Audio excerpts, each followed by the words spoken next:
As we saw last week, Jesus burst upon the scene, proclaiming the kingdom of God is in our midst.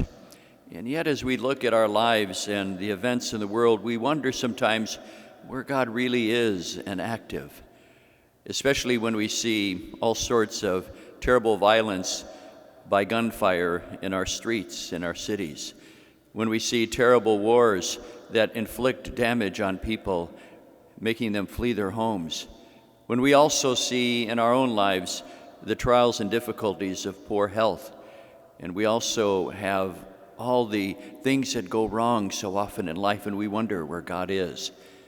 Well, today Jesus gives us an indication as he preaches his first homily, his first sermon to the people of God. He overlooks the world, and he tells us to set our sights on those who are persecuted, who are poor, who mourn the loss of others, who work for peace in humble ways. That is where we should look for where God is present. And we know ourselves, each one of us can identify with one of these Beatitudes, for we all lack something. And so the Lord is telling us to see that in the moments of our great suffering, of our experience of want and difficulties that we face, that God draws close to us, much as we heard in the first reading from the prophet, that God comes to those who are weak and poor. He's there in a particular way in our lives, and we should look for him. But there's something even more here in the Beatitudes, because Jesus tells us that those who are poor, those who mourn, those who suffer injustice, are in fact given the capacity to go beyond their limits. They're given an impulse to be gracious. How often we see that in life. I remember being at a funeral where a woman lost her husband after many years, and instead of in some way just centering on herself, she comforted other family members who were grieving the loss of their father and grandfather.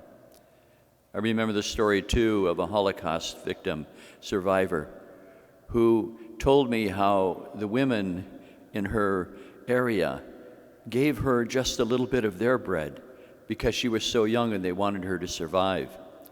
That was an impulse of graciousness that they were given. God truly present in the midst in that moment. And we see it as well in our lives.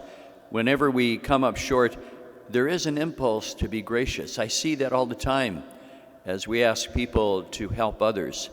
It is so often the people of meager means or modest means who donate the most in helping those who are in need, at least proportioned to their income.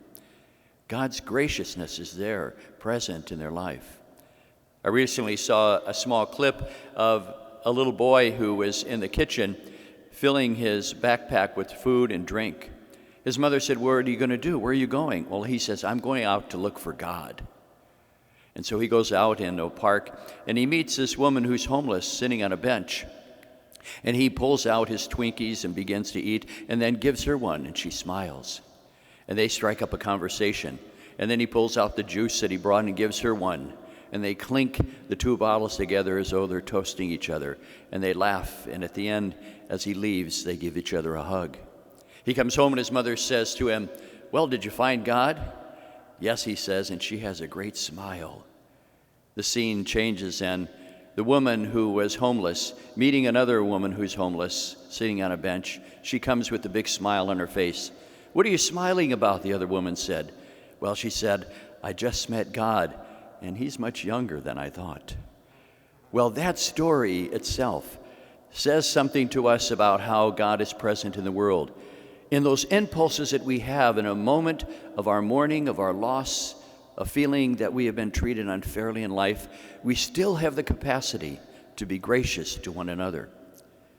So today, as we look for God like that young boy did, Jesus also looks out over the crowd, looks over the world, and tells us to be attentive to those who are poor, those who mourn, who suffer injustice, who are meek and humble, because God is there working in their lives, but also to look at how they respond so often with great heroism and being gracious in their want and their poverty, of helping one another, of being able to not think of themselves but of others in those moments.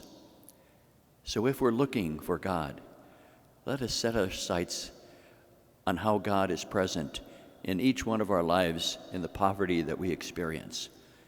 But also be attentive to the impulse that he gives each one of us in those moments of want, to be gracious to one another. And then we will understand what it means when he says, the kingdom of God is in our midst.